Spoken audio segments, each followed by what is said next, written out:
como al finalizar. Deben poner mucha atención en cada uno de los aspectos que va a ir mencionando el licenciado en su video. Igualmente recordarles que le vayan dando lectura, ¿verdad?, a su contrato y ver ustedes en qué están bien, en qué fallaron. Vayan viendo ustedes esos aspectos, vayan señalándolos, ya sea en su cuaderno de notas o no sé dónde tomarán notas. Y también ver todos esos aspectos notariales de redacción, así como las dudas que puedan tener, ¿verdad? Vayan planteándose ustedes las dudas y el licenciado está presente, entonces tómenlo en cuenta, ¿verdad? Solamente que tiene una pequeña reunión, pero como les digo y les vuelvo a repetir para los que se están uniendo, vamos a ver una clase el día de hoy, una clase grabada de él. Vamos a empezar a compartirla. Escribieron más tarde porque una ilusión.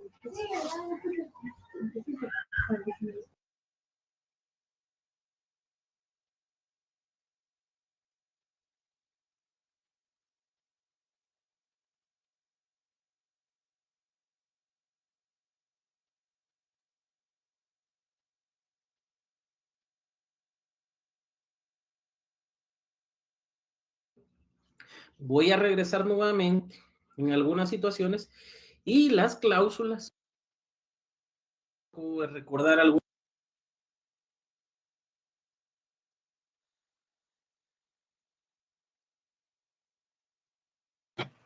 ¿Todos logran ver el video? ¿Sí? Sí, se logra ver. Sí, se logra ver. Sí, se logra ver. Yo solo le agradecería si le pudiera hacer tantito zoom. Permítame. ¿Me escuchar? Sí, se escucha re bien. Okay. Y también se escucha muy bien. Perfecto, gracias.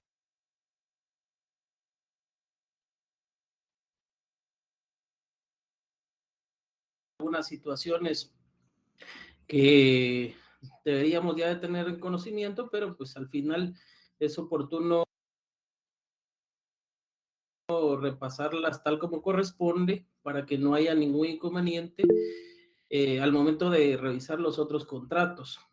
El día de hoy voy a regresar nuevamente en algunas situaciones y las cláusulas, pues vamos a verlas detenidamente, algunos aspectos que debemos de considerar, intuyendo que para los próximos contratos ya esta revisión ya sería más ligera, ya ustedes deberían de tener el análisis oportuno de conformidad con la ley, y el otro aspecto es que también esto nos va a servir para engrosar nuestro acervo referente a los contratos en particular, y no solo los traslativos de dominio, porque aquí vamos a encontrar también contratos de gestión y otros tipos de contratos de uso, donde el derecho real ya se concierne a cierta parte como tal del derecho de propiedad. Y entonces es oportuno que cada uno de ustedes, aparejado a lo que estamos viendo, no deje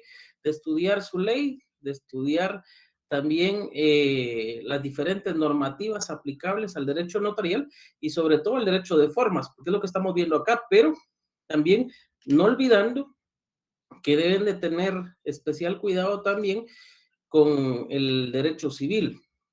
Entonces, producto de eso es que nosotros podemos tener un negocio jurídico sustentable dentro de un instrumento público que realmente pueda valerse de los efectos jurídicos legales esperados por las partes y que al final pues repercuta en una presentación como tal del notario. Recuérdense que al final el carácter que reviste el profesional el notariado pues impacta en toda una sociedad de una forma u otra manera, y al final pues es su mejor carta de presentación.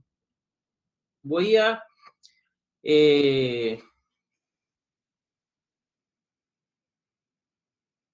irme. Estudiamos directamente el contrato, analizamos que el número de instrumento no es necesario acompañarlo de la palabra o el término número. ¿Por qué motivo? Porque el solo hecho de indicar 10, estamos nosotros haciendo alocución al término en sí de la numeración. Entonces no es necesario, si lo quieren ver así, repetir nuevamente qué es lo que nosotros estamos precediendo de esta numeración. Posteriormente, como ustedes vimos el porqué de establecer el municipio y departamento donde van a faccionar el instrumento público, donde están faccionando el instrumento público. Esto confiere certeza al instrumento público y por ende también nos lleva a cualquier indicación de certeza jurídica en cuanto al domicilio de los contratantes, donde se encuentra cada uno de los contratantes, o bien de dónde es cada uno de los contratantes que comparece a su notaría para la declaración correspondiente. Entonces, acá el lugar y la fecha está determinado en ley, no debe ocasionarnos ningún inconveniente, ya analizamos los pormenores. De igual forma, vimos también como un aspecto formal el hecho de que quede el nombre del notario por ser el creador del instrumento público y, por supuesto, la relación de cada una de las partes. Acá vamos a ver un negocio jurídico simple donde solo comparece un comprador y un vendedor. De igual forma, vimos que se individualiza cada una de las partes con la indicación de cada uno de los elementos de individualización para cada uno de ellos, así como del documento personal de identificación y del elemento personal de cada uno de ellos. Obviamente, en este tipo de contratos nos vamos a ver referidos al ser un contrato de compra-venta, pues a una parte vendedora y a otra parte compradora. No voy a detenerme acá porque estos pormenores ya los analizamos en su momento y me voy a ir directamente a este aspecto. Referente a ello, cuando nosotros lo analizamos en la ley, ya vimos la primera consideración tomada al respecto. Y es que específicamente el artículo 29, al momento de dar indicación de ello en el inciso 4, establece que la identificación de los otorgantes cuando no los conociera el notario por medio de él, aquí ya sabrán ustedes que por la ley del Registro Nacional de las Personas, actualmente nos identificamos por medio del documento personal de identificación y por, si en dado caso no los conociera, testigos conocidos por el notario o por ambos medios cuando así lo estime conveniente. Es decir, si el notario tiene duda todavía de la identificación de alguno de los otorgantes y considera que con el documento personal de identificación no establece claramente o tiene duda si realmente se identifica de esa forma o no, puede también, a su vez, acompañar esa identificación por medio de dos testigos de conocimiento del notario. Obviamente, testigos que realmente no tengan ningún inconveniente para ello y que de conformidad con la ley puedan prestar esa declaración a fin de no causar ningún inconveniente en cuanto a la identificación de alguno de los otorgantes. Yo les puedo pedir a ustedes en el examen y les puedo poner uno de estos casos donde el notario inclusive duda, pese a que le presentaron el documento de identificación, el notario duda de la identificación de alguno de los comparecientes.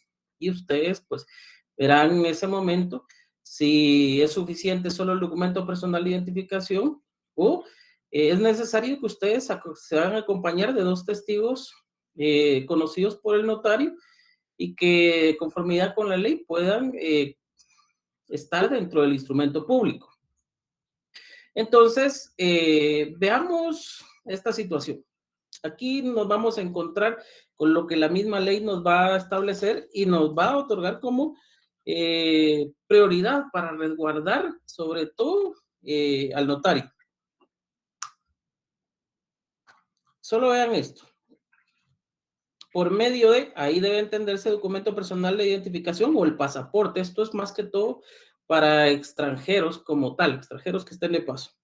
O por dos testigos conocidos por el notario y darse cuenta, o por ambos medios cuando así lo estimare conveniente. Eso estimare conveniente es cuando el notario conviene de que puede ser que exista una duda o le presenten pasaporte incluso, y entonces necesita auxiliarse de dos testigos idóneos y con capacidad para poder declarar la identificación de ese compareciente. Lo otro, y esto es muy importante con relación a esta parte donde estamos en el instrumento público, el inciso quinto, razón de haber tenido a la vista los documentos fehacientes que acreditan la representación legal de los comparecientes. Esto es cuando alguno actúa en nombre de otro, ¿sí? Eso es importante. Describiéndolos e indicando lugar, fecha y funcionario o notario que los autoriza. Recuérdese esto. Si alguien comparece en nombre de otro, debe de acreditar esa representación. Y ojo, acá solo vamos a tener un pequeño cambio cuando son gestores de negocios. Ya vamos a ver en su momento las representaciones y vamos a ver cómo acreditar específicamente la gestión de negocios. Hará constar que dicha representación es suficiente conforme a la ley y a su juicio para el acto contrato. Entonces, acá vemos que no hay ninguna representación, pero ¿qué pasaría si hubiera alguna representación? Estos aspectos los vamos a ver más a detenimiento con posterioridad. Ahorita me interesa que analicemos en sí el cuerpo y algunos pormenores del contrato en sí. La intervención de un intérprete, esto pues usted ya lo conoce. Obviamente, si alguna de las partes ignora, no puede hablar el idioma español. Ok. La fe de haber tenido a la vista los títulos y comprobantes que corresponda según la naturaleza del acto contrato. Obviamente, si acreditar el derecho a propiedad, ¿cómo lo va a acreditar? Para, pues, no tener ningún inconveniente en cuanto a que realmente el derecho de propiedad esté legitimado como tal.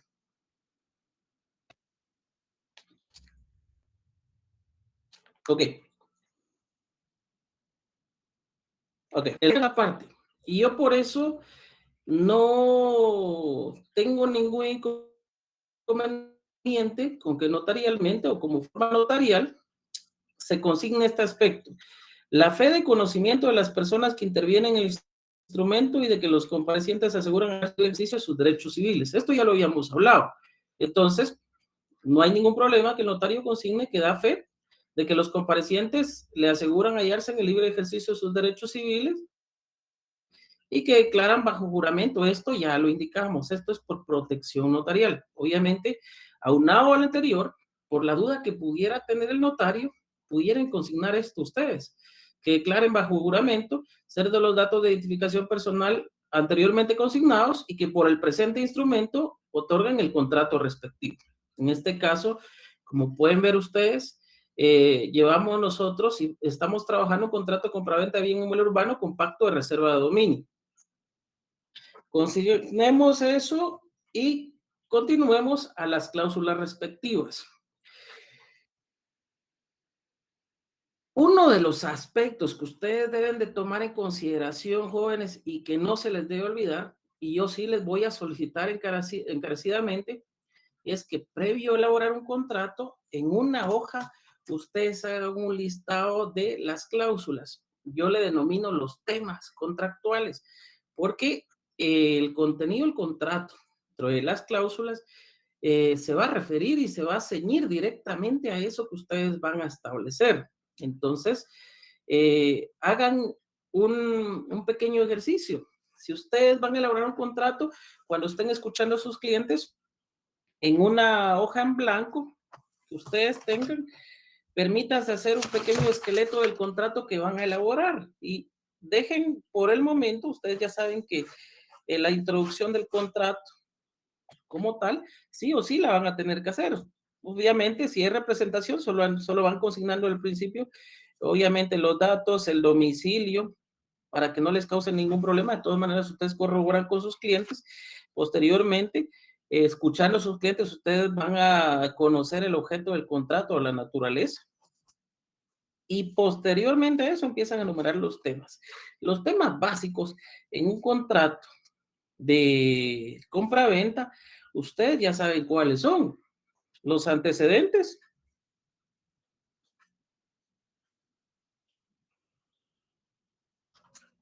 Si quieren,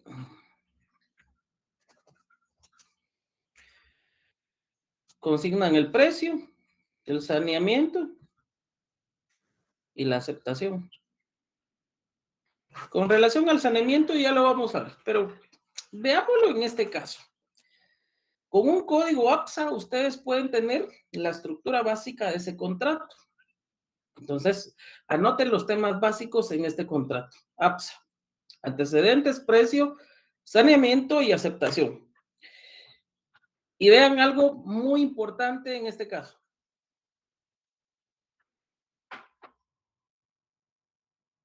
¿Dónde van a ir integrando ustedes la voluntad de sus clientes? Y en este caso, vean pues, yo acá voy a permitirme por este momento,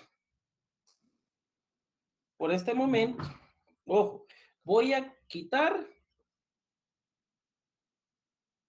el contenido de cada una de las cláusulas. Por este momento. Por este momento. Vean, primera, segunda, ok.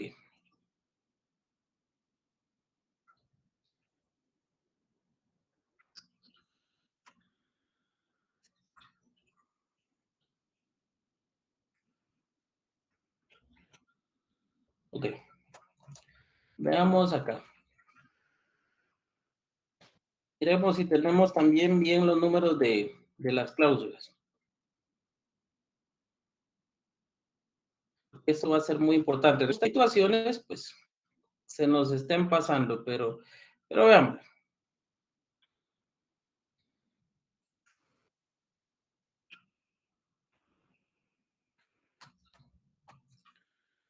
Ok.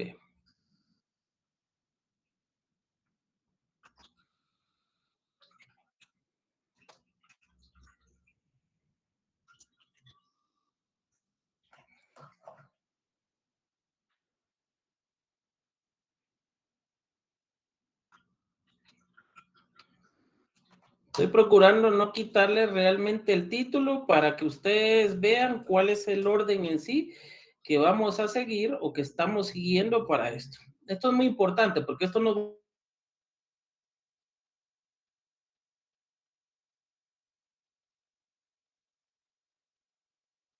va a permitir dónde va en sí cada una de las disposiciones contractuales. Obviamente esto obedece a la voluntad de los comparecientes, pero ojo, puede hacer que sean necesarias otras cláusulas también, o que algunas cláusulas no sean necesarias de conformidad con las disposiciones o la voluntad de los clientes. Y esto va a obedecer a eso. Sin embargo, ustedes dentro de su asesoría deben de resguardar cada uno de estos aspectos a fin de no tener ningún inconveniente con sus clientes. Ok, vamos a dejar las cláusulas acá. Y a esto yo le llamo, lo denomino temas, que son en sí las cláusulas. ¿Para qué nos van a servir?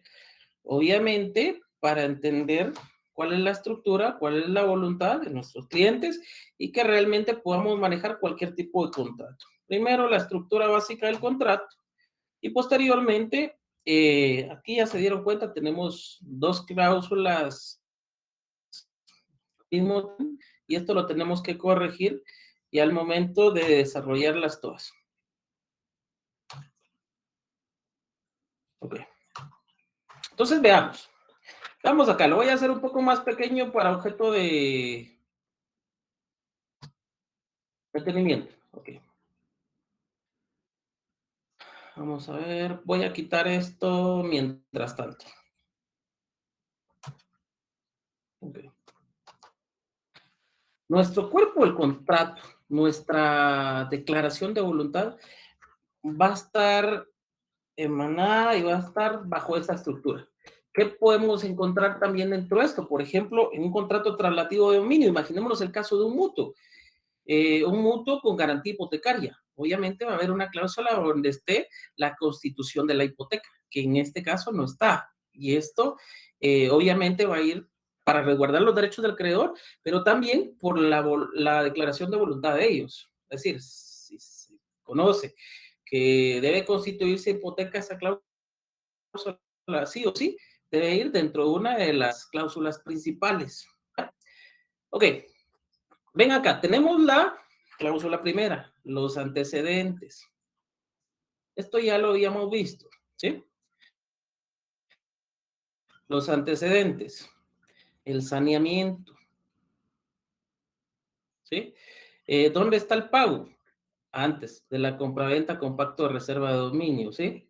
Ahí vamos a encontrar las estipulaciones, la forma de pago, todo lo que nosotros vamos a determinar. Recuérdense que es una compraventa por reserva de dominio, entonces vamos a estipular en qué forma se van a establecer, forma y condiciones se van a establecer los pagos, las cuotas, las fechas, incluso si hay alguna declaración aparte de los comparecientes, es decir, ellos quieren dejar ciertas condiciones para poder otorgar ese contrato, pues es en las estipulaciones donde el notario debe considerar esos aspectos. Obviamente la reserva de dominio, porque se entiende que una compraventa con pacto de reserva de dominio, el bien no va a pasar a nombre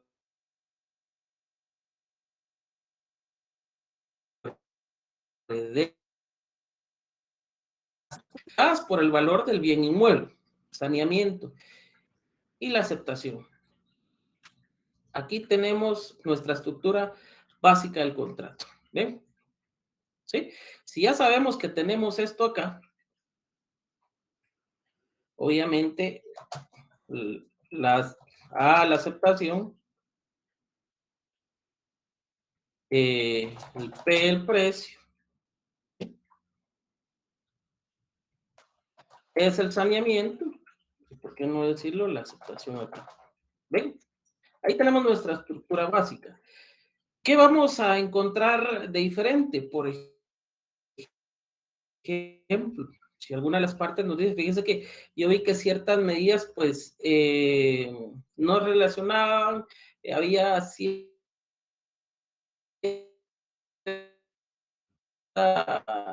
diferencia con el fondo, sí, podamos realizar o pagarle a un profesional para que realizara el plano del bien inmueble para corroborar si las medidas y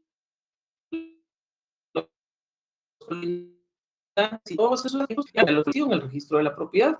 Y queremos que ese plano quede dentro de nuestra escritura. Perfecto. Protocolizan el plano.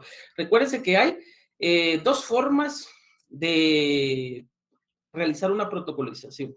A través de un acta de protocolización de conformidad con el artículo 8 del Código Notariado, o bien dentro del instrumento público correspondiente, donde ustedes pueden protocolizar ese plano. ¿Qué otras situaciones pueden protocolizar? Por ejemplo, déjenme ver, vamos a encontrarlo. Ok. También pueden protocolizar, por ejemplo, o mejor dicho, están obligados a protocolizar en los bienes inmuebles que se constituyen como propiedad horizontal. El 1202 establece para que cada piso, departamento o habitación pueda inscribirse independientemente de la finca matriz, es indispensable que se encuentre terminada su construcción, lo que deberá acreditarse mediante constancia extendida por la respectiva municipalidad o por el profesional director de la obra, la que el notario insertará en el instrumento público que corresponda. ¿Bien? Cuando la construcción no estuviere concluida, la inscripción tendrá carácter provisional y se convertirá en definitiva a solicitud del interesado acompañando la constancia a que se refiere el párrafo anterior. Ahí podemos solicitar también otra inscripción provisional, recuérdense de eso. Pero vean este aspecto. Esa constancia debe protocolizarse y entonces debe insertarse en el protocolo del notario, y eso podemos hacerlo dentro de esta cláusula. Entonces, ahí vamos a encontrar la primera cláusula que surge por la misma necesidad contractual. Otra de las características, alguna de las partes donde, mire, él se compromete a pintar la casa y pues yo quiero que dentro del contrato respectivo, porque recuérdense que los clientes van a utilizar sus palabras. y ustedes tienen que entenderles a ellos, y si no comprenden, pues preguntarles de tal forma de tener la voluntad de ellos encuadrada dentro del instrumento público, tal como ellos le han indicado, salvo que esto pugne con la ley, si no, asesorarlos como corresponde. Entonces, vean, yo quiero que antes de tomar posesión del bien inmueble, pues esté pintada y me entregue el bien inmueble. Perfecto, una condición suspensiva. El contrato no va a surtir efecto los efectos legales, o mejor dicho, que es la parte compradora, hasta y obviamente entregue la constancia o el recibo de pago, o la boleta de depósito de la primera cuota de pago del bien inmueble. Ya, esa es una condición suspensiva. Condición resolutoria podría ser la falta de pago del contrato en sí, perdón. Entonces, ya sea la falta de pago, por ejemplo, introducir sustancias que puedan dañar el bien inmueble o poner en peligro la estructura del bien inmueble y de los bienes inmuebles vecinos, podría ocasionar o derivar en una condición suspensiva, perdón, resolutoria del contrato en sí. Y acá tenemos dos cláusulas que pueden derivarse de la relación contractual producto de la necesidad de los comparecientes. Obviamente pueden darse otras, pero estas son fundamentales derivado de la práctica notarial que nosotros vemos y que vamos a encontrar, y que en muchos casos los notarios por desconocimiento o temen elaborar este tipo de cláusulas y no resguardan la voluntad de las partes, y que indudablemente esto podría generar, si hubiera un inconveniente, problemas para las partes, los cuales podrían resolverse sin ningún inconveniente si esto se tuviera establecido como corresponde en este tipo de contratos. Otra de las situaciones, imagínense que las partes incumplan con eso y deban de irse a juzgados. En el memorial respectivo, los que trabajan en juzgados me han de entender cómo corresponde. Si en dado caso, pues la parte actora desea solicitar dentro de las peticiones el pago de daños y perjuicios, deberá probar esos daños y perjuicios. Esto se evita si dentro del contrato respectivo opera una cláusula de daños y perjuicios, porque acá las partes están aceptando ya ese pago de daños y perjuicios. La cantidad obviamente no puede superar el monto del contrato, entonces se pacta la cantidad de daños y perjuicios y ya no hay necesidad de probar esos daños y perjuicios, sino de solicitarlos, quedaron establecidos en el contrato, ¿ya? Entonces esto evita que haya dudas e incerteza jurídica en cuanto al reclamo, este tipo de deudor. Lo otro, una renuncia al fuero del domicilio, porque es obviamente que si hay derechos y obligaciones, debe sujetarse a un determinado lugar para el cumplimiento de estas obligaciones. Entonces, es importante que el notario sepa que también se puede, dentro del contrato, la jurisdicción de los tribunales de determinado lugar. Esto para evitar o inconveniente en cuanto, mire, no me tiene que demandar acá, no me tiene que demandar allá, o sea trasladado de un juzgado a otro. Con esta cláusula, las partes conocen y deben estar en este lugar donde deben comparecer para poder ser sujetos de esos derechos y de esas obligaciones. También es importante conocer que alguna de las partes puede encontrarse con inconvenientes. Imaginemos el caso de un mutuo con garantía hipotecaria. Este contrato ahorita, en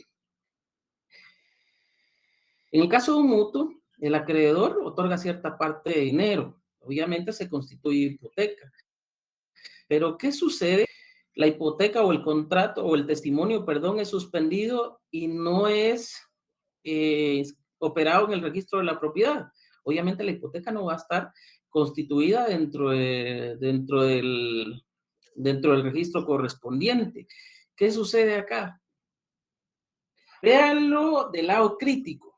Si el vendedor se percata de ello y al día siguiente vende el bien inmueble, imagínense que se corrija o el notario corrija el error por el cual le suspendieron el momento. Va a la semana siguiente y se percata que ya hay otra inscripción y que lo primero que le van a decir es que le van a suspender la operación del testimonio porque le van a indicar que ya el propietario, que la persona que comparece ahí, acreditando el derecho a propiedad, ya no tiene derechos inscritos sobre ese bien inmueble. No lo opera la hipoteca y el acreedor se ve en desventaja.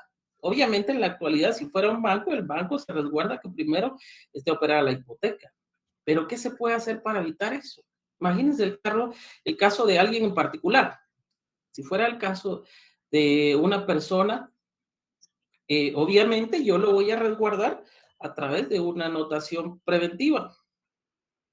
Si lo resguardo a través de una anotación preventiva, el 1149, cuando yo hago referencia a ello, me indica que yo puedo obtener una anotación preventiva, ¿sí? En el inciso, el que presentara el título cuya inscripción no puede hacerse definitivamente por faltas que sean subsanables. Ojo, esto solo opera por faltas subsanables y opera bajo un término de 30 días, pasados los cuales la anotación se tendrá por cancelada. De hecho, esto si no cumple con subsanar esos requisitos o esas faltas, ¿ya? Entonces, es importante conocer estos aspectos porque si yo noto que puede haber una desventaja en ese tipo de contrato, solicito una anotación preventiva.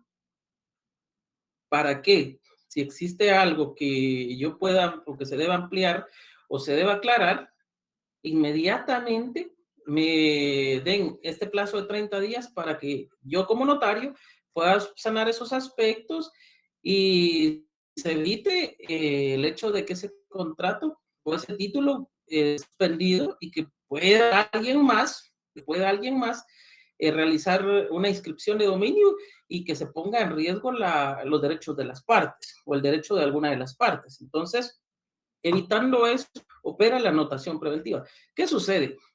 ¿Puede nuevamente el registro de la propiedad suspenderme eso? Sí puede. Habiendo subsanado eso, si todavía queda algo que no se haya aclarado o no se haya hecho como corresponde, el registro puede nuevamente suspender eso. ¿Puedo yo nuevamente solicitar una anotación preventiva en esa ampliación o modificación? ¿Sí? ¿Puedo hacerlo? Obviamente puedo hacerlo. Y el registro, pues, me volverá a dar nuevamente otros 30 días. Ojo, es importante que esto quede claro para que no haya ningún inconveniente. Posteriormente, operar la cláusula de la aceptación. ¿Pero qué fue lo que hice acá yo? Primero, si se dan cuenta, la estructura principal. Después, ¿qué pueden preguntarse ustedes? ¿Hay algo que tenga que protocolizar? ¿Hay algo que no deba protocolizarse? Si no hay necesidad, o dónde habría necesidad, por ejemplo, en el caso de derechos posesorios, para la certeza y seguridad jurídica, la ubicación del bien inmueble. Ahí podría realizar las partes, podría comentarse que realicen un plano y que ese plano pueda quedar protocolizado dentro del contrato respectivo, ¿sí? También pueden operar condiciones suspensivas o condiciones resolutorias, por ejemplo. Si fuera, imagínense en el caso de derechos posesorios, una sesión de derechos posesorios, ya sea a título gratuito o a título oneroso. Una condición suspensiva es que inmediatamente, porque la acción la posesión es continua, ¿sí? También debe existir, si es una parcela, debe cultivarse, si es una casa, no debe perderse esos aspectos que pongan en duda la posesión del bien como tal, ejecutar los derechos como propietario, ¿ya? Entonces, puede haber una condición suspensiva donde el cedente lo solicite que, pues, obviamente, a tomar, para que el contrato pueda surtir sus efectos, el va de iniciar el cultivo, es decir, empezar a cultivar el bien. o empezar a habitar la casa, pintarla, hacerles algunas mejoras o algo para que la posesión no quede suspendida, para que no haya interrupción en el derecho de posesión. Lo otro es la condición resolutoria. Pues imaginemos un contrato de uso y de habitación, que una de las condiciones sea impuesta a una de las partes para que los hijos estén estudiando, para poderle dar la casa en uso, que no se cultiven, que no se use abono que no sea el orgánico para el cultivo de la parcela, y que en dado caso se utilizara, pues eso provocaría la resolución inmediata del contrato. Aspectos que ustedes deben de considerar en cada situación expuesta por sus clientes. Luego, ver si realmente es necesario estipular una cláusula de daños y perjuicios. En algunos casos yo he tenido clientes que me dicen, no, no es necesario, porque realmente lo que queremos es que se cumpla este contrato, los daños y perjuicios, pues yo no tengo mala intención, yo no le quiero cobrar, y bueno, pues no hay ningún problema, pero ya el notario asesoró, ya el notario les indicó a las partes sobre qué tipo de situaciones puede operar el derecho de ellos y hasta dónde puede llegar la obligación de las partes también. Obviamente puede haber una renuncia al fuero del domicilio de conformidad con lo que las partes le están exponiendo también. Y obviamente la aceptación no debe faltar. Ahora veámoslo ya en cada una de las cláusulas.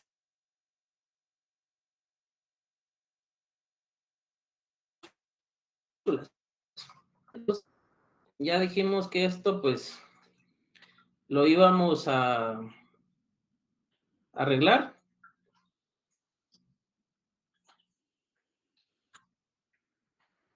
Ok. Entonces, cuando ya vemos esta parte en sí, espero realmente que estoy aumentando acá el tamaño de las letras del documento para que puedan leerlo todos y no haya ningún inconveniente. Y espero realmente que estemos comprendiendo este contenido porque posteriormente, pues ya lo hemos explicado varias veces y posteriormente vamos a avanzar un poco más allá en los contratos porque ya vamos a conocer estos aspectos de la estructura contractual y que son elementales en cada uno de los contratos que vamos a estudiar. Entonces, veamos la primera, los antecedentes. Obviamente, en un contrato traslativo de dominio, lo primero que van a ver ustedes es el derecho de propiedad, es decir, de dónde nace o de dónde parte ese contrato respectivo. Si es un contrato traslativo de dominios, ¿cómo acreditan la propiedad? Pues hace relación del derecho de propiedad y tal como ven acá, está acreditando ese derecho de propiedad. ¿Sí? Testimonio de la escritura pública 12, autorizada por la notaria Gregoria Fermina Palacio Segura, enero de 2022, en el municipio y departamento. No tengo esos aspectos, pues ya lo vimos. Pero si es necesario que haga mención a ello, ¿dónde puede cambiar? Por ejemplo, en una desmembración de bien mueble, ahí va a cambiar, porque en este caso yo acredito el derecho de propiedad acá y posteriormente en la cláusula segunda procedo a realizar la desmembración respectiva. Y acá mismo, después de la desmembración respectiva, donde van a constar las medidas, las colindancias, obviamente, recuérdese que en la actualidad un plano de un ingeniero es oportuno que vaya con las medidas correctamente delimitadas para que no haya ningún inconveniente al momento de ubicar el bien. En la práctica notarial esto es muy importante y el primer aspecto es posteriores o puede ayudar a resolver dudas de la ubicación del bien inmueble o de un bien inmueble dentro de determinado juicio. El primero, ¿por qué? Y les voy a comentar acá y les voy a hacer referencia de un caso en particular. Por ejemplo, cuando se demanda la desocupación de un bien inmueble, o mejor dicho, se demanda el desalojo de un bien, alguna de las partes puede puede indicar que también es propietaria del bien. ¿Y qué sucede? Va a presentar el título que considere pertinente para acreditar el derecho de propiedad. Uno de los casos más recurrentes es que una de las partes presente el testimonio de la escritura pública de los derechos inscritos en el registro de la propiedad y otra presente el testimonio de una escritura de derechos posesorios sobre ese mismo bien inmueble.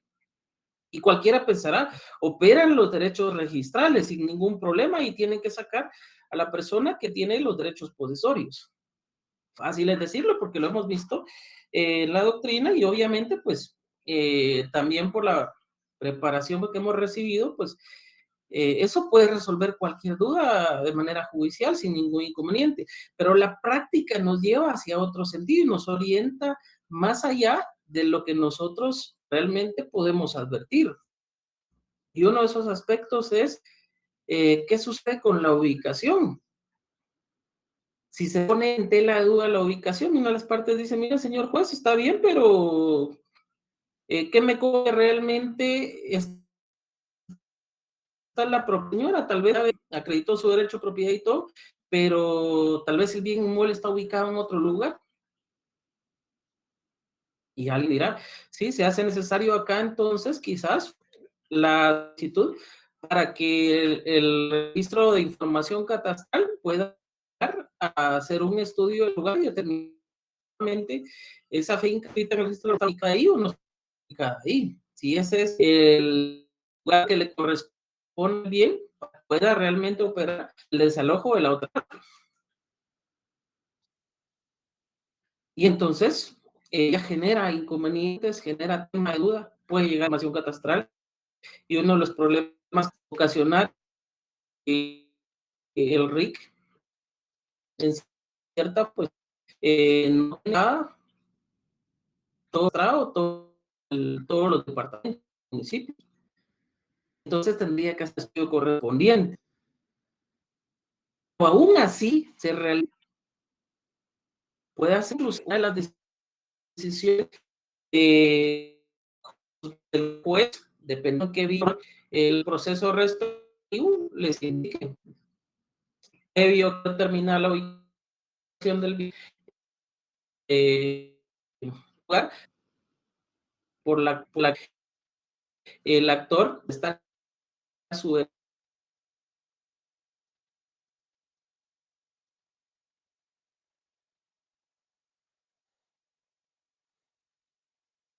derecho de propiedad.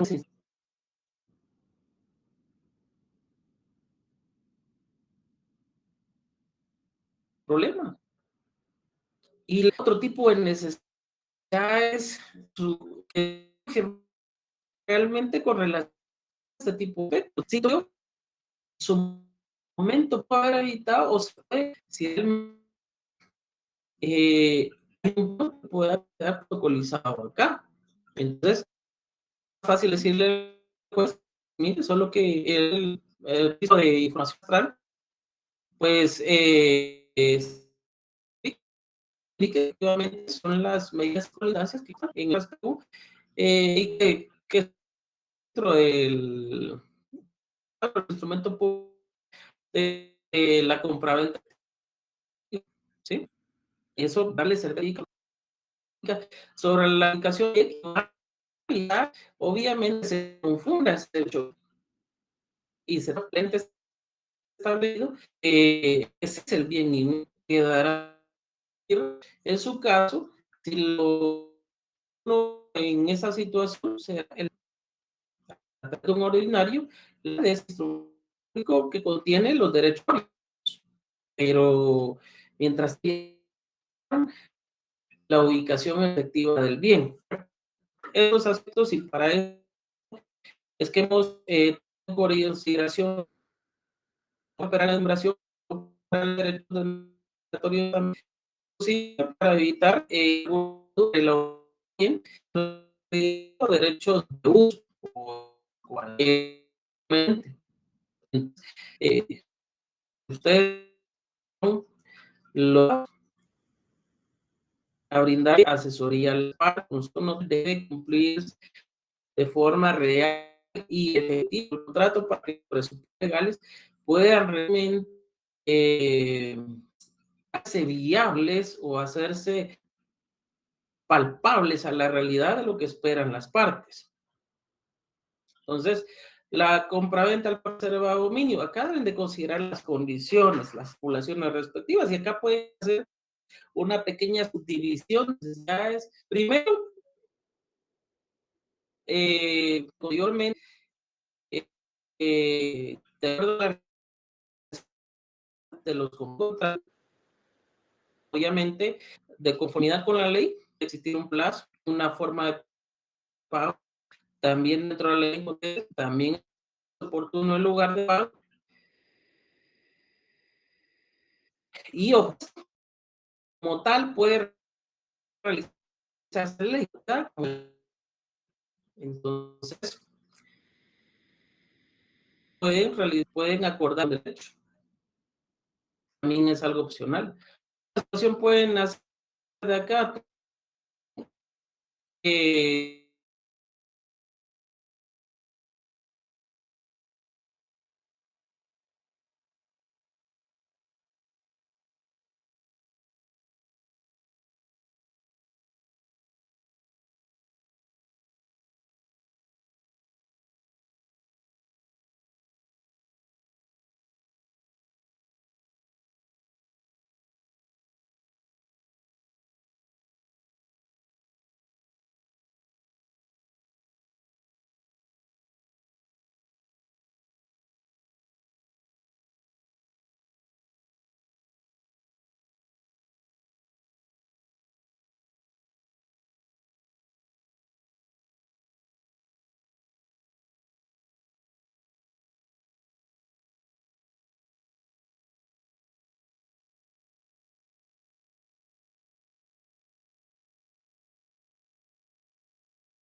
no solo la propiedad, obviamente también esto repercutiría en el patrimonio de una de las partes, y por lo tanto deba de resolverse en un juzgado respectivo.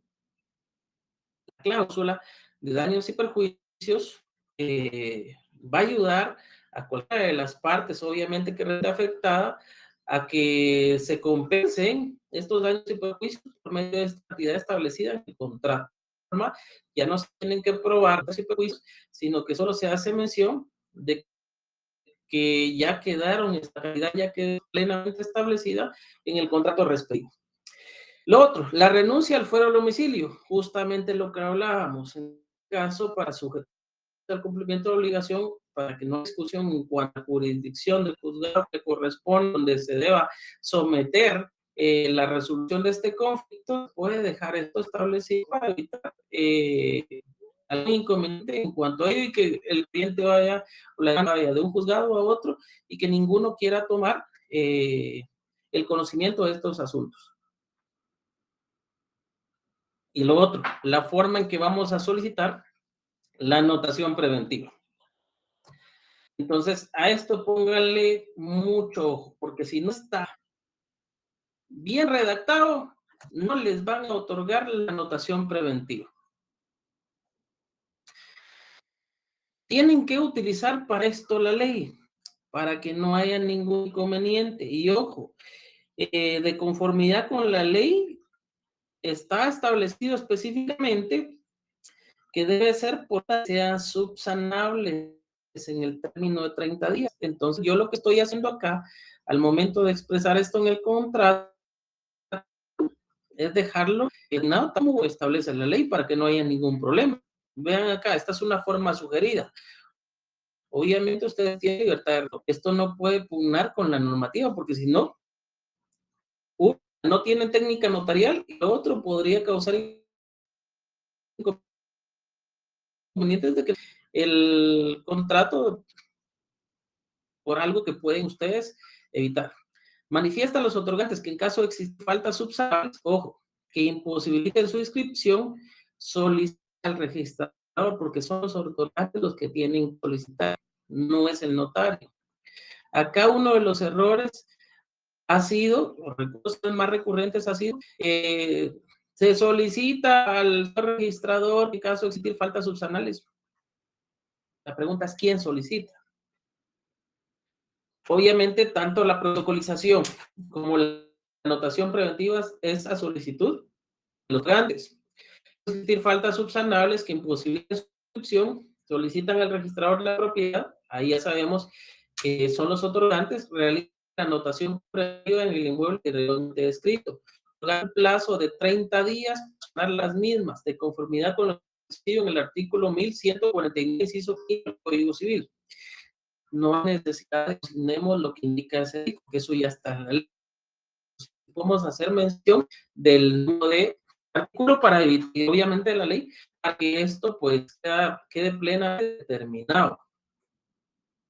¿Por qué hacemos, por qué hago yo indicación que deben ser los otorgantes los que deben las solicitudes del contrato o deben de manifestar la voluntad? Porque no es el notario, no hace el contenido del contrato. Quien hace el contenido del contrato, porque se obliga a cumplirlo, no recibe esa carga de derechos y se obliga por medio de él, son los otorgantes, son las partes. Al hacerlo notario, el notario no acepta ese contenido. Entonces, no se obliga al cumplimiento de él, por lo tanto, puede generar una duda razonable y un motivo para que le sustente la acción de del testimonio contrato. Entonces, esto para no tener inconveniente. Aceptación. En este caso, aceptación, si estamos hablando de una compraventa, en la forma que se está realizando, si es oportuno que la haga al principio la compradora y posteriormente que ambas partes acepten el contenido del contrato. ¿Esto por qué? Porque recuerden que quienes otorgan derechos, hacen derechos, en este caso es quien tiene el derecho legitimado de propiedad.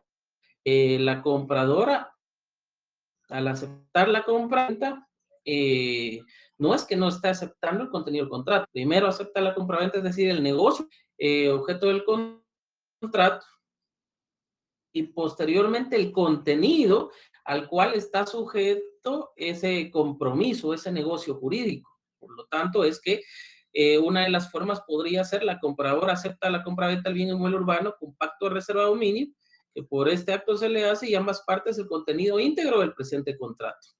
¿Ven? Y ojo, aquí llegamos ya al cierre. como notario, doy fe. Y vean, cuando nosotros nos vamos a la ley, encontramos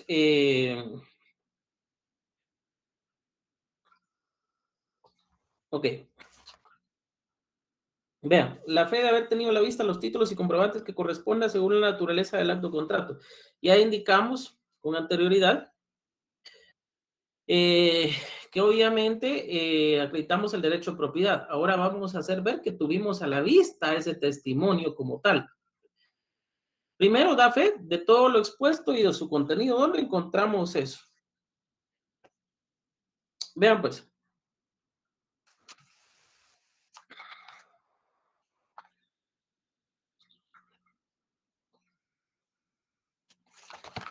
Voy a hacer lectura del 9, que es importante, del 8, del 9 y del 10 ahorita. Vean, eso es importante. La fe de haber tenido a la vista los títulos y comprobantes que corresponda según la naturaleza del acto o contrato, la transcripción de las actuaciones ordenadas por ley o a juicio del notario sean pertinentes cuando el acto o contrato haya sido precedido de autorización u orden judicial o proceda de diligencias judiciales o administrativas. Los que estuvieron conmigo el semestre pasado, jurisdicción voluntaria, por ejemplo, acá puede ser la transcripción, si es un contrato de compraventa, la transcripción de la resolución notarial donde se autorice la compraventa del bien inmueble. Entonces, ahí se tiene que transcribir la resolución y eso queda dentro de una cláusula respectiva y a eso se está refiriendo. Otra, por ejemplo, podría ser una resolución judicial. Dentro de la resolución judicial, esta también se transcribe dentro del contrato tal como está y pues esto está en ley, debe hacerse como corresponde y si no lo hacen, pues tengan entendido que este contrato pues obviamente va a generar suspensión por parte del registro de la propiedad. La fe de haber leído el instrumento de los interesados y su ratificación y aceptación. La advertencia de los otorgantes de los efectos legales del acto contrato y que deben presentar el testimonio a los registros respectivos. Si ustedes pueden, marquen esa partecita, porque vean ahí.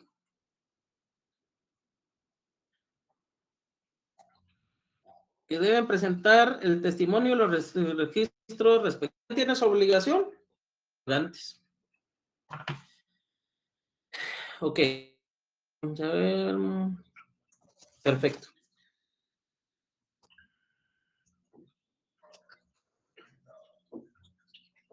Ok. Entonces, veamos acá. Primero, como notario, el notario debe dar fe de lo expuesto y obviamente de su contenido. Después, tal como indica la ley, que tuvo a la vista los documentos de identificación personal de los comparecientes, así como el título con el cual el otorgante acreditó la propiedad sobre el bien mueble objeto del presente contrato consistente en el testimonio de la escritura pública indicada en la cláusula primera de este instrumento. ¿Sí? Si algunos notarios, por relación contractual, pues vuelven nuevamente a indicar acá la indicación del título con el de propiedad. Si es un testimonio autorizado por la notaria tal y tal, en fecha tal y tal, el número de escritura, testimonio de la escritura número tal y tal, autorizada por el notario, la notaria tal y tal, en fecha tal y tal, en la ciudad de municipio y departamento de Guatemala. ¿Ya? Esa es forma notarial, sin embargo, mientras más determinado esté, porque va a evitar inconvenientes y otro le va a generar también a las confianza y seguridad el documento que están posteriormente la advertencia del otorgante sobre los efectos legales, así que la obligación relativa a la inscripción del testimonio en el registro general de la propiedad. Aquí estamos, pues, obviamente en el listo 11, ¿ven? La advertencia de los antes que advertía a los otorgantes de efectos legales del acto contrato.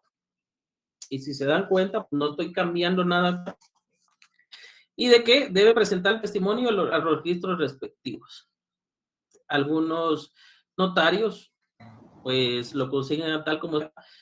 Pero obviamente, si el notario sabe que debe presentar su propiedad, es por eso que se consigna relativa a la inscripción del testimonio en el registro general de la propiedad. Porque la ley es de manera genérica. y es obvio que el notario con su conocimiento debe saber en qué registros es donde debe operarse el testimonio. Lo otro, que leí a los otorgantes, lo escrito a los otorgantes, quienes enterados de su contenido, objeto, validez y demás efectos legales lo aceptan, ratifican y firman. Y en esta parte, cuando lleguemos y analicemos en un apartado respectivo, vamos a ver qué sucede cuando hay una de las partes que no habla el idioma español. Entonces, leí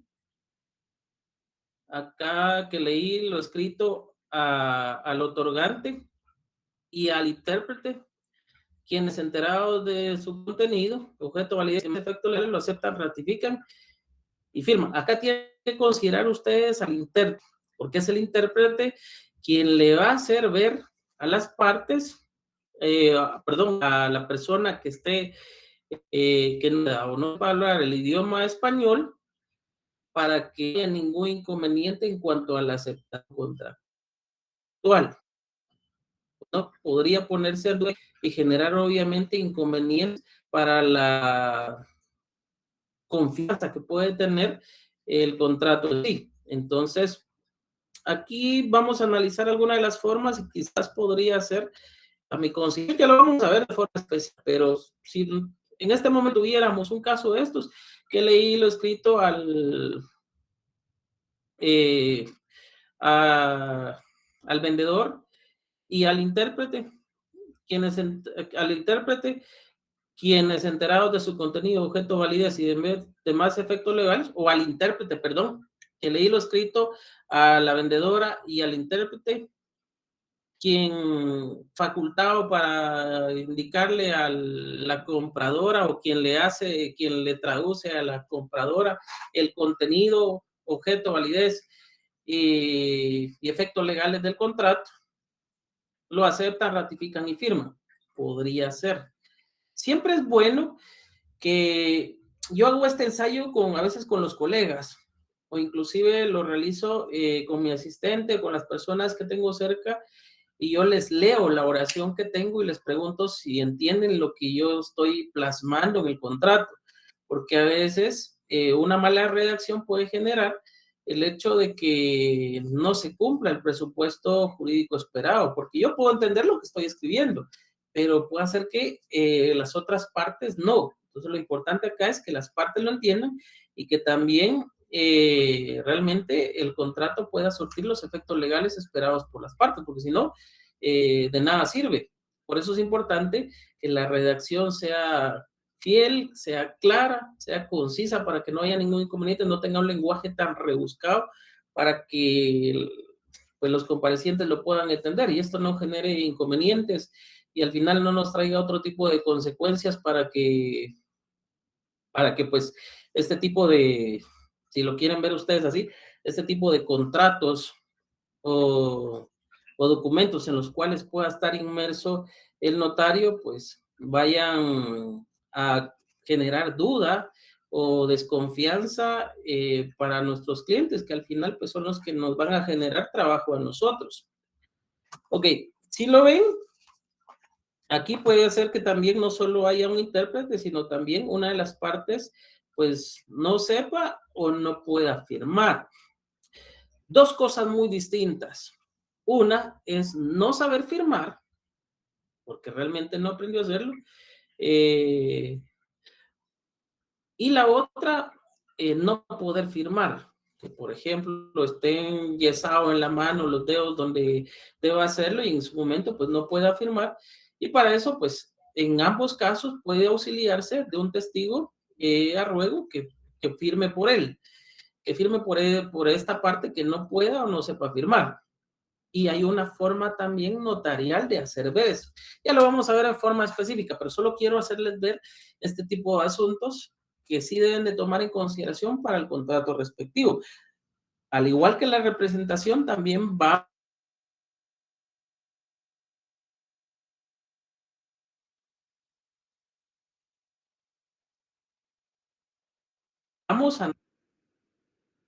en un documento privado se entiende que van a estar las firmas y lo que va a preceder es una legalización de firmas. Y la legalización ustedes pues ya son conocedores de ello, se realiza de manera diferente y va a generar otro tipo de presupuestos legales también para que este documento pues pueda en su momento acreditarse como tal, o por lo menos pues darle la legalidad respectiva a las firmas de los otorgantes, ¿verdad? Entonces, cuyo caso, si es un documento privado donde no haya intervenido el notario, pues se entiende que al final el notario solo da fe de las firmas signadas o reconocidas en su presencia. Tenemos pues las firmas de los otorgantes.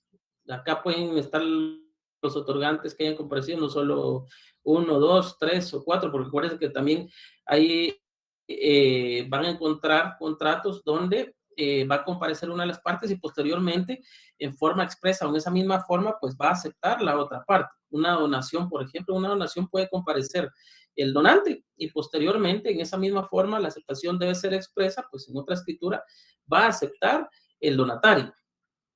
De igual forma puede ser 3 vendedores, 3 compradores. Acá la obligación pues va teniendo diferente cumplimiento de conformidad con los comparecientes que asistan a este acto o contrato. Y esto va precedido, primero la firma del notario precedida de las palabras ante mí. Ojo, les hago ver esto porque es importante que ustedes vean que la firma debe ir abajo, no debe ir a la par, no debe ir arriba delante de mí, porque entonces si va arriba delante de mí, el notario no está cumpliendo con lo que indica la ley. Y también puede generar que le suspendan la operación del testimonio respectivo. Esto es algo que ustedes deben de considerar. ¿Qué otra situación vamos a encontrar expuesta acá? Para que ustedes la tomen en consideración, la formulación de los testimonios respectivos.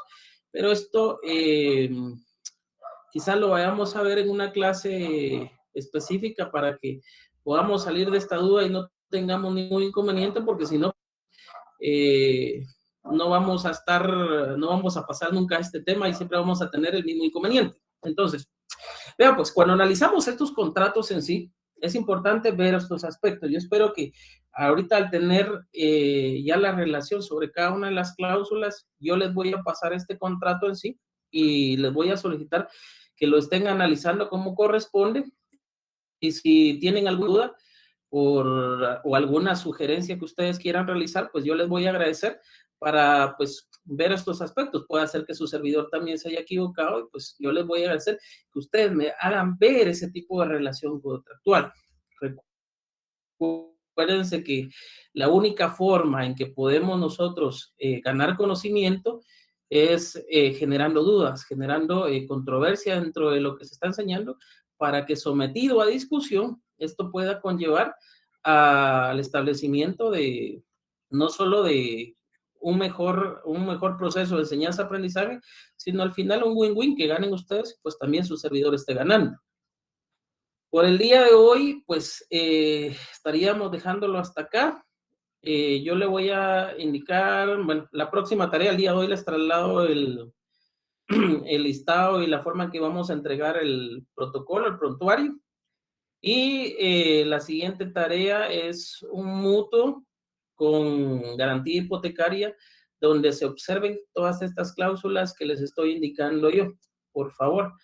Esa sería la tarea para el día de hoy. Si lo pueden empezar a trabajar, excelente. Yo voy a darles tiempo hasta el día miércoles antes de la clase para que me envíen el contrato respectivo al mismo correo.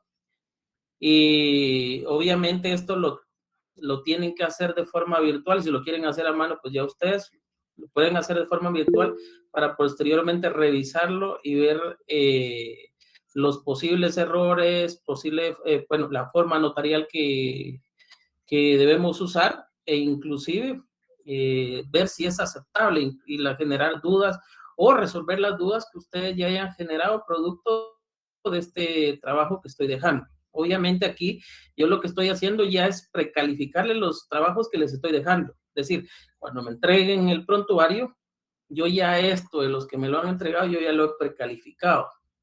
Entonces me va a permitir saber cuánto conocimiento van adquiriendo y hasta dónde ustedes también están avanzando en lo que yo les estoy enseñando. Entonces, pues quedaría a la espera de ese trabajo. Les deseo feliz tarde a todos. Platicamos el día miércoles, ya viendo eso en sí. Espero sus dudas, jóvenes. Yo espero que ustedes estén leyendo. Por favor, no dejen de leer, no dejen de resolver sus dudas, no dejen de leer su ley. Recuérdense que ustedes saliendo de este semestre y al otro año deben de enfrentarse a sus privados y su conocimiento debe estar lo más pulcro posible para que su examen privado sea solo un paso, un proceso, y que cuando ustedes realmente ya estén fuera ejerciendo como tal, pues ya las dudas sean más sencillas, ya no tengan tanto inconveniente, ya puedan ejercer como notarios, como abogados sin ningún problema, y pues esto derive en un mejor ejercicio profesional. Yo, como siempre, les deseo lo mejor a ustedes, bendiciones para todos, nos estamos viendo el próximo día de clases. Licenciado, buenas noches, perdone.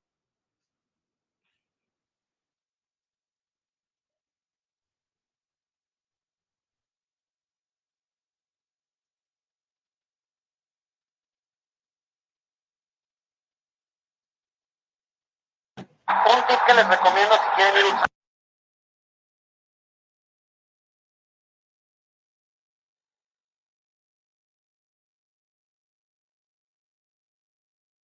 el marco teórico. Bueno, buenas noches a todos. Espero que hayan podido poner atención. Se va a pasar asistencia, como se había comentado. Y para la siguiente clase, como también les comenté al inicio, ustedes ya tienen planteadas sus dudas. Entonces, para que se lo vayan planteando al licenciado en la siguiente clase. Igualmente con la tarea, él comenta que se tuvo que haber enviado a más tardar antes del día miércoles, ¿verdad? Entonces, si ustedes ya lo enviaron, pues no hay ningún problema. Pero si se dan cuenta en el video, también él terminó de hacer las cláusulas, ¿verdad? Entonces, si ustedes pueden corregir o deben hacer algún cambio, pues todavía están en tiempo de poder realizarlo, ¿verdad? Y enviarlo al correo que él les había indicado en la clase anterior. Entonces, pasen buena noche a todos y cualquier duda, ahí está. Feliz noche. Solo tengo una pregunta, Feliz noche, disculpe, gracias. una molestia. Yo sí tengo una pregunta. Se fue, creo. Ya se fue, creo. Sí.